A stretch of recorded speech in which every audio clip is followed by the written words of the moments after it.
Cobra TV Awards 2023. On est de retour avec une édition consacrée à l'élection du meilleur téléviseur de l'année. 5 téléviseurs nominés, un jury composé de 7 professionnels, 6 catégories d'awards, une récompense. En bonus, j'ai invité le jury à m'écrire leur choix personnel dans cette urne que je dépouillerai dans une séquence en fin de vidéo. Bonjour à tous, c'est Benji. Bienvenue sur la Cobra TV pour cette vidéo exceptionnelle. Je vous ai réuni toutes les références OLED les plus prestigieuses du marché, la crème de la crème. Je fais un accent anglais, je ne sais pas pourquoi. Une année incroyable pour la technologie OLED qui a dépassé toutes les attentes en termes de luminosité. On a vu un bond de 50 à 60% de plus par rapport à l'année dernière. Qu'est-ce que c'est que ce délire? Et nos nominés sont bien évidemment équipés de ces dernières générations de dalles OLED avec d'un côté les MLA OLED, LG G3, Philips OLED 908, Panasonic MZ2000 et les QD OLED seconde génération Samsung S95C et Sony A95L. Pour notre expérience, les magasins Cobra nous ont généreusement mis à disposition leur emblématique Vidéorium à Paris 11e, un espace suffisamment grand et parfaitement adapté pour accueillir ce setup hors norme. Tous les téléviseurs ont pu être installés côte à côte et ils devront faire leurs preuves face à un moniteur de référence ESO prêté par ESO France. Donc là, on va pas pouvoir me dire oui, mais c'est un moniteur Sony, ça avantage le Sony. Ok, ce moniteur de 32 pouces, 30 000 €. Je peux vous dire que je suis content qu'on me l'ait prêté et est utilisé pour l'étalonnage de contenu HDR ou Dolby Vision sur des prods de fou comme Rogue One, des séries Disney+, des films, c'est Hollywood le délire. Okay, et pour la source, eh bien, on a utilisé le prestigieux lecteur Blu-ray de la marque Magnetar, fraîchement arrivé sur Cobra.fr. Le truc, c'est une tuerie. Wouhou. On l'a ensuite dispatché via des câbles HDMI haute performance AudioQuest Cinnamon. Alors ça, c'est des câbles de compète. Et ce qui nous a permis de visualiser en simultané nos contenus sur tous les écrans en même temps. On a envoyé des patterns, des vidéos SDR, HDR, Dolby Vision, depuis du Blu-ray 4K ou encore des fichiers vidéo.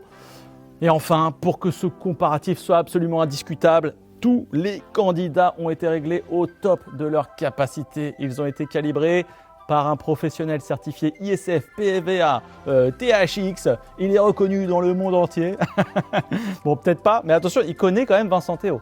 Hein, c'est monsieur Cédric Louis qui a réalisé pour l'occasion son record personnel de calibrage en une journée.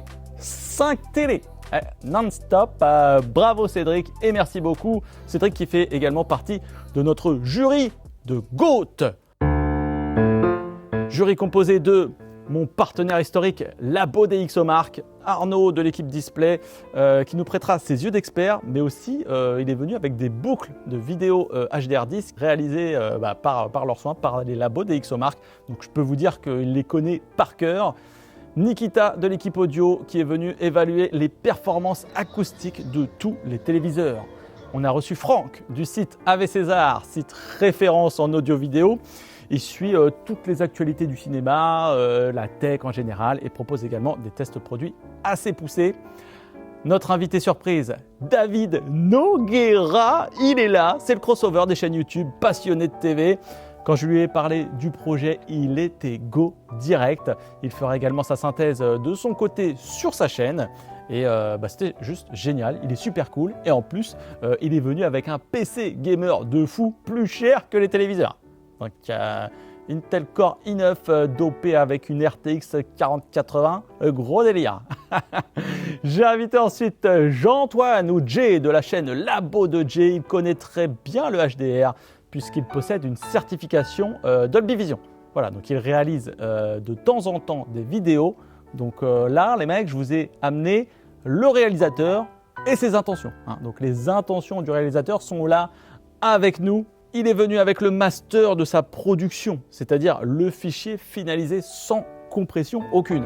En fait, c'est un format que vous ne pouvez voir nulle part. Hein. On ne peut le diffuser uniquement via une station de travail professionnelle, station de travail prêtée par PostLogic. Merci à eux, c'est un truc de fou. Franchement, on a eu de l'aide de tout le monde. Ils nous ont mis à disposition un Mac Pro et une carte vidéo, voilà, pour afficher sur le moniteur de référence ESO le travail de Jay qu'il avait lui-même étalonné sur ce moniteur. Donc c'est le gros délire en fait, cette vidéo.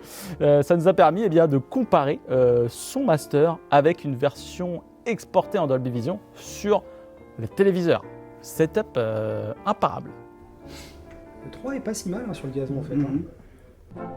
Pour évaluer chaque téléviseur, tous les membres du jury se sont vus remettre une grille de notation sur différents critères. Ils les ont évalués sur une note de 5 et sur 6 catégories d'awards. Le meilleur téléviseur en SDR calibré et en sortie de carton, le meilleur téléviseur en HDR calibré et en sortie de carton, le meilleur téléviseur en Dolby Vision calibré et en sortie de carton, le meilleur téléviseur polyvalent, c'est-à-dire en usage classique, télévision, sport, streaming en plein jour, le meilleur téléviseur en gaming, le meilleur téléviseur en son home cinéma. Et ne ratez pas la séquence bonus d'anthologie, le choix personnel de chaque membre de notre jury. C'est ici, hein. Je leur ai demandé de se mouiller un peu. Eh bien, je suis bien embêté. C'est pas un choix facile. Ça reste les 5 écrans, de très bons écrans. Hein. Et ça me paraît être le plus complet.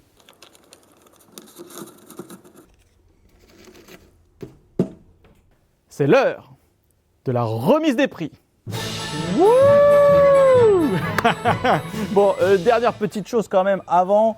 Le protocole, il est mortel, il est sérieux, tout ça. Hein. Mais il faut prendre quand même ça comme un jeu. Ok, tous les téléviseurs ici sont super bons. Il n'y a pas de mauvais choix.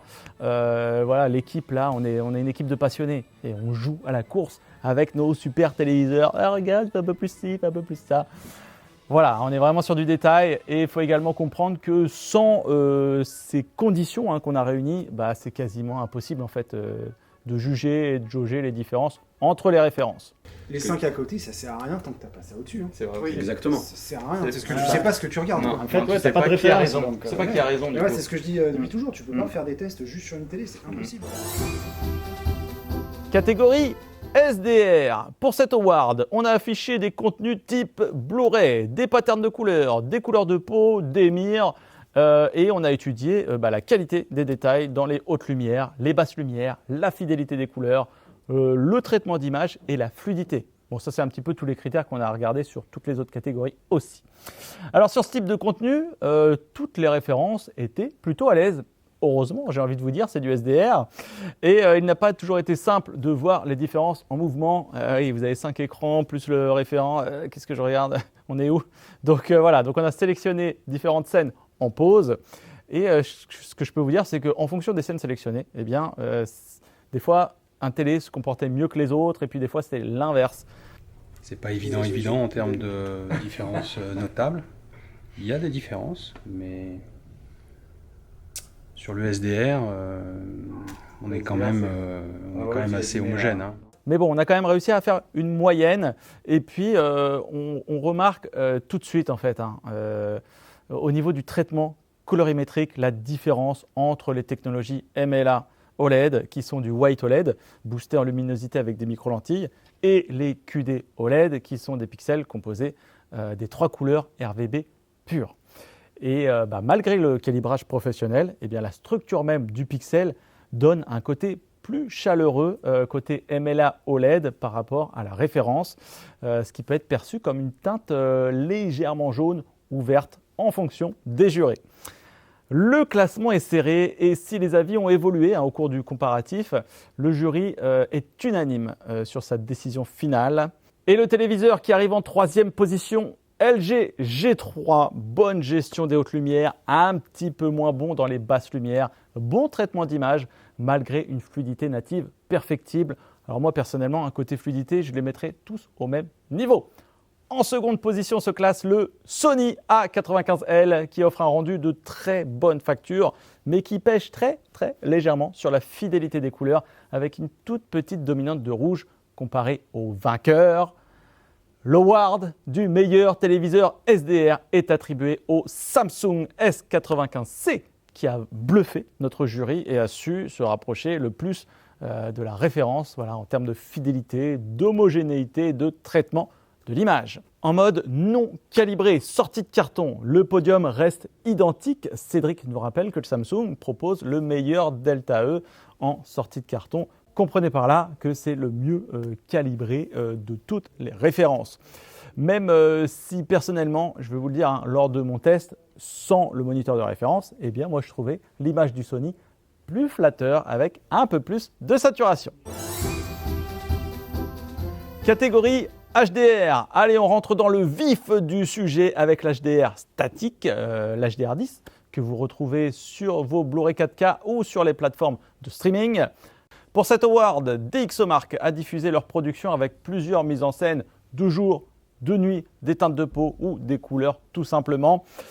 Et en HDR, les différences se creusent un peu plus entre les références. Les tone mapping de chaque constructeur entrent en jeu, plus le volume étendu des couleurs qu'offre le format HDR. C'est très perturbant, surtout par rapport à ce qu'on peut connaître d'habitude, ce qu'on peut voir, là, d'avoir un moniteur de référence et de les avoir comme ça, les 5, il y a des similitudes en fonction des deux technos OLED qu'on a là, mais même comme ça, on prend cher là. Sur les volumes de couleurs, le QD OLED se montre plus à l'aise sur les contenus vifs et colorés, comme cette volute rouge qui semble plus orangée sur les modèles MLA OLED. Mais c'est pas possible. Si, c'est possible. Ou encore sur les aplats, comme ce ciel bleu qui ressort plus chaleureux, encore une fois, sur les modèles LG, Panasonic et Philips par rapport aux référents. Jay a également lancé son contenu encodé en HDR10 et l'œil du réalisateur est impitoyable. Quand tu regardes le ciel, c'est une catastrophe. Les hautes lumières, c'est complètement n'importe quoi sur la jante, quoi. La housse, elle est complètement rouge sur le 3, alors qu'elle devrait être à l'aide. Il faut dire que voilà, il a l'habitude et tout lui saute aux yeux. Voici le classement avec décision partagée dans notre jury. En troisième position, LG G3 qui a montré une belle maîtrise des hautes lumières avec un tone mapping le plus précis sur les patterns envoyés par Cédric. Non, il va plus loin que les autres, oui. Oui, il va plus loin que les autres. Et clip moins. Une belle dynamique d'image, de beaux impacts HDR et la meilleure uniformité des MLA OLED. Il va manquer un peu de détails dans les noirs où il a tendance à boucher légèrement plus que les copains. En deuxième position, Sony A95L. Certains l'ont mis ex aequo avec le numéro 1. Et avec le jury, on pense aussi que son traitement d'image légèrement plus saturé et rouge lui confère le rendu d'image le plus flatteur de la bande et qu'il pourrait ainsi plus plaire au public que les autres. Enfin, j'ai également noté une nette amélioration dans sa gestion des basses lumières par rapport au modèle de l'année dernière. L'award du meilleur téléviseur en cinéma HDR calibré est attribué à Samsung S95C qui offre encore une fois le plus de fidélité avec le moniteur de référence. Malgré une toute petite mini dérive vers le rouge, il est super précis dans les scènes sombres et la gestion des hautes lumières est très bonne. Les éclairs dans Mad Max sont super bien dessinés, c'est vraiment le plus propre là-dessus. Et c'est aussi celui qui semble être le plus neutre. Voilà, il ne semble pas ajouter d'artifice à l'image comme peuvent le faire les autres modèles. En sortie de carton, le classement est légèrement différent, avec un LG G3 qui remonte en deuxième place face au Sony A95L qui descend à la troisième marche du podium. Et le Panasonic alors? J'en vois qui fument derrière leur écran. Comment ça, en cinéma HDR, c'est pas le meilleur écran du monde? Je vous explique. Le Pana pourrait très bien être ex aequo avec le LG G3 ou même au-dessus, car plus fidèle dans le respect des basses lumières. Mais lors de ce comparatif, on a tous pu constater un traitement d'image particulier au Panasonic, un traitement de piqué qui s'éloigne un peu de la référence. Que sur l'intégralité, là, le 4, il pousse très fort sur tout ce qui par est rapport à détails. l'écran Ça. d'en haut. En fait, ça renforce un petit peu plus les détails. Un trait d'ailleurs que je lui avais relevé lors de mon test, je le trouvais plus précis ou plus contrasté en le comparant au LG G3. Mais voilà, avec le moniteur de référence à côté, eh bien, on se rend compte que c'est lui qui applique une sorte d'amélioration des contours, une sorte de petit filtre de netteté. Au niveau du traitement du piqué, il en rajoute. Il en rajoute un peu par rapport à ses petits copains, quoi. Un peu plus de relief à l'image, un meilleur piqué, c'est flatteur à l'œil, mais ce n'est pas présent sur le signal d'origine. Un consommateur comme moi l'appréciera, mais dans cette évaluation, il perd des points. De plus, ce genre de traitement peut aussi faire ressortir les défauts de l'image dès lors que vous avez une source de moins bonne qualité, le bruit, l'accentuation du grain ou la postérisation sur les dégradés seront plus marqués. Donc voilà, il n'est pas dans le classement. Mais j'ai quand même demandé aux collaborateurs du magasin Cobra de venir comparer les téléviseurs sans allumer le moniteur de référence. Et le modèle de Pana ressortait souvent comme le choix numéro 1. Vous pouvez souffler. Le modèle OLED 908 de Philips, qu'en est-il? Il applique un peu ce même traitement du piqué que le Panasonic.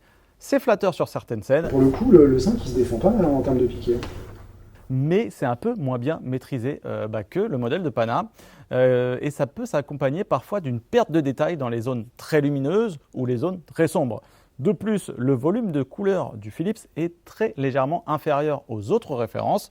Et dès qu'il y a de la luminosité, il désature légèrement comparé aux copains et on perd de la couleur. Catégorie Dolby Vision, Samsung out. Allez, c'est bon, ça suffit Samsung, il y en a marre maintenant. Je rigole évidemment, on lui a tout de même mis une source HDR pour voir s'il tenait la comparaison. Il y a eu des surprises. Sur les candidats compatibles Dolby Vision, les différences se resserrent. Et c'est rassurant puisque le format Dolby offre plus d'homogénéité sur la gestion des basses et des hautes lumières. Mais voilà, le format ne fait pas de miracle sur la structure interne des pixels des dalles White OLED et la dérive de teinte déjà constatée dans les autres modes SDR et HDR, s'applique encore ici. Suite à notre comparatif en Dolby Vision sur le Blu-ray de Top Gun et la production de Jay, les moyennes obtenues classent en 3e position Philips OLED 908. En 2e position, ex-aequo Panasonic MZ2000 et LG G3. Les rendus sont relativement proches entre ces deux références, avec certaines scènes qui peuvent être plus à l'avantage de l'un puis de l'autre. On était vraiment à égalité sur le contenu Top Gun en Dolby Vision calibré. On a passé ensuite la vidéo de Jay en mode non calibré. De ce côté-là, le LG avait quand même l'avantage. Et l'award du meilleur téléviseur en Dolby Vision revient au Sony A95L qui a mis absolument tout le monde d'accord sur sa fidélité avec le moniteur, la saturation, la gestion des impacts de lumière et encore une fois, le respect des couleurs. Le 3 est plus flatteur, mais c'est celui qui se rapproche le plus de la référence. Concernant le Samsung en HDR10 simple, je peux vous dire qu'il s'en sort extrêmement bien. Alors, il va être un poil plus fat que les autres références et les transitions de lumière sont moins précises. Mais niveau colorimétrie, il reste dans le haut du panier. Catégorie polyvalence, pour une utilisation standard du téléviseur à la maison, nous avons visionné des contenus grand public comme la télévision, le sport, YouTube, les plateformes de streaming. Nous avons pris en compte également l'OS de chacun des candidats. Dans cette catégorie, nous avons également étudié la qualité de confort offerte par la dalle, les angles de vision, l'anti-reflet pour une utilisation en séjour. Côté reflet, le progrès par rapport aux années précédentes est énorme. C'est beaucoup plus confort et plus appréciable. Honnêtement, entre les deux technos, ça se vaut. Je vous montre, franchement, faites votre choix. Sur le QD OLED, la lumière est un poil plus diffuse, mais s'étale un peu sur la dalle. Sur le MLA OLED, la lumière est mieux contenue, pas d'étalement, mais son reflet est plus net dans la dalle. Côté angle de vision, on est également très bien sur toutes les références. Tout petit, léger avantage au QD OLED. Dans cette catégorie se place en 3e position Panasonic MZ2000. L'OS et les menus rendent l'expérience utilisateur un peu moins moderne et user-friendly que les autres. Personnellement, ce n'est pas un point déterminant lors de mon achat, mais cela l'empêche d'être à égalité avec le second, le LG G3, qui offre lui une interface et des menus assez simples pour une bonne expérience utilisateur. Et l'award du téléviseur le plus polyvalent revient au Sony A95L et au Samsung S95C. Difficile de départager les deux téléviseurs qui s'en sortaient très bien sur tous les types de contenus et leur interface avait chacun leur défenseur dans nos jurés. Égalité sur le podium de cette catégorie. Catégorie gaming. Alors là, impossible d'afficher la source sur toutes les TV en même temps, car le PC doit être réglé en fonction des compatibilités de chaque téléviseur et aussi optimisé pour un affichage correct du HDR. Pour ma part, tous ces téléviseurs sont excellents pour le gaming. Sortie de carton, Sony et Panasonic offrent une image plus fidèle à la source, mais après quelques réglages sur les modèles de Samsung et de LG, on se retrouve à peu près dans les mêmes conditions. Pour départager nos candidats, nous avons donc pris en compte les compatibilités, le nombre d'HDMI 2 points présentes, l'input lag, la capacité de rafraîchissement et les plateformes de jeux en streaming aussi qui sont également implantées dans le téléviseur. En troisième position, ex-aequo Panasonic MZ2000 et Sony A95L, tous les deux excellents. Le Panasonic offre un input lag légèrement meilleur, mais le Sony est censé être compatible Dolby Vision Gaming 4K 120, alors que le Pana est limité à 4K 60 sur ce format. En deuxième position, LG G3 et l'award du meilleur téléviseur gaming, Samsung S95C, avec un input lag équivalent au LG, il se démarque par son Gaming Hub et ses plateformes de jeux en streaming assez fournies, dont le Xbox Game Pass, qui fait que vous pouvez vous passer d'une console pour jouer dessus. C'est assez fort. Et dernier point, il est capable d'accueillir un PC avec un taux de rafraîchissement jusqu'à 144 Hz contre 120 chez les copains. GG Samsung. Catégorie son home cinéma. Pour évaluer les performances en home cinéma de nos candidats, Nikita est venu avec des bandes son de démo et a écouté plusieurs extraits de films en Dolby Atmos en testant les différents modes de son proposés par chaque constructeur.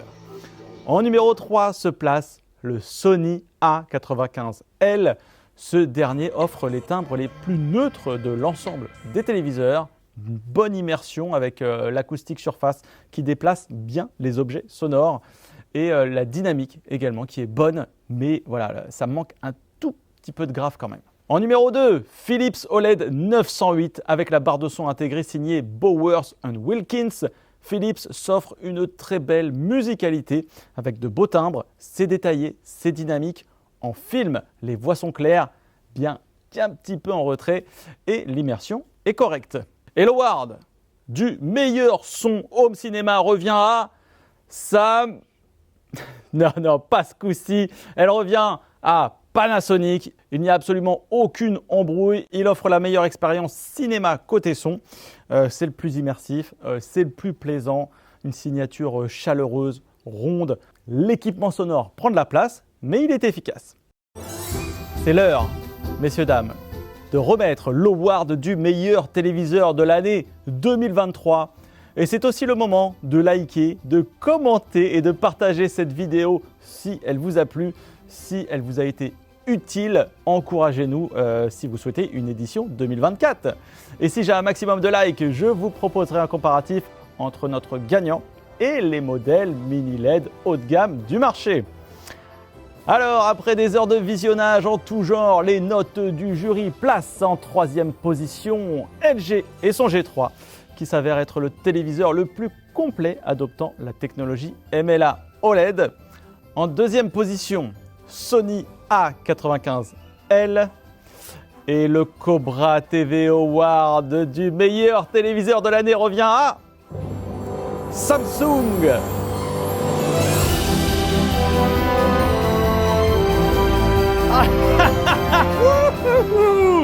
Incroyable! Samsung qui a débarqué dans le game de l'OLED l'année dernière. Non, mais c'est fou comme truc.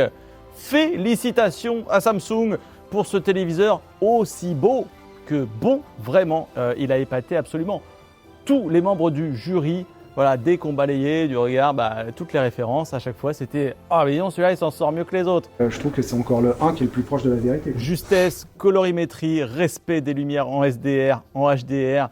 Et il a toujours été au plus proche de la référence. Et malgré le manque de Dolby Vision, eh bien, sa gestion du HDR statique en a épaté plus d'un en comparaison directe avec les autres modèles réglés en Dolby Vision. C'est très solide.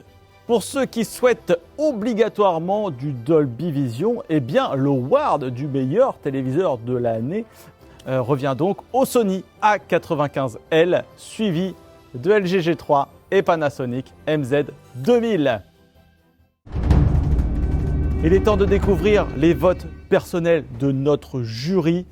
Il leur a été posé une question très simple. 4 000 € vient d'être déposé sur votre compte en banque, ce qui couvre en fait un achat de n'importe laquelle de ces références. Lequel choisiriez-vous pour chez vous et pourquoi? Séquence Koh-Lanta. C'est parti pour le dépouillement et cette séquence déjà culte. La clé.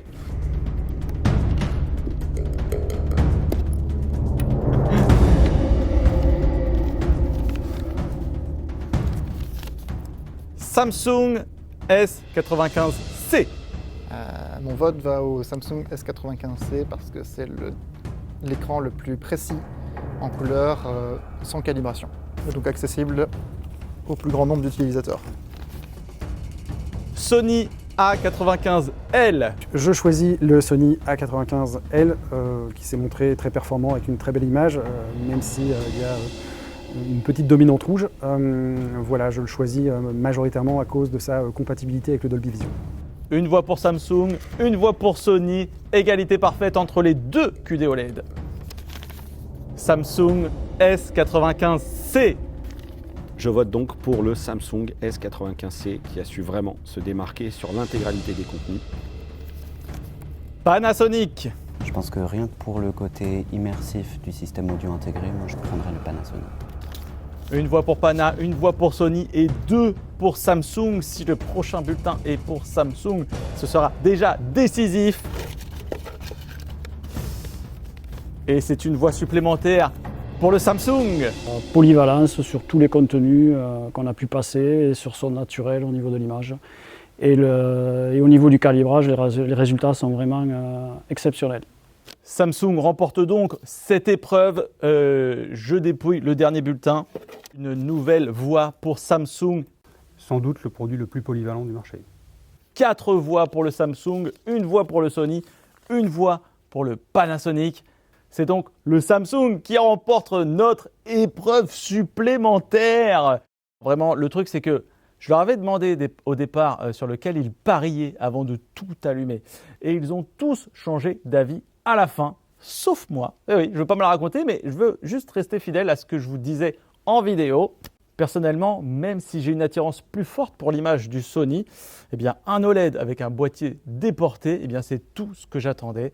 C'est absolument parfait pour chez moi.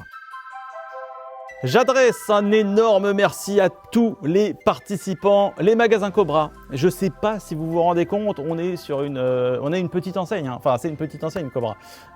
Offrir la possibilité de réaliser un truc comme ça, c'est absolument énorme, donc soutenez-les. Merci à Cédric, sans lui tout ce test n'aurait aucun sens, il a permis à cette expérience d'être recevable.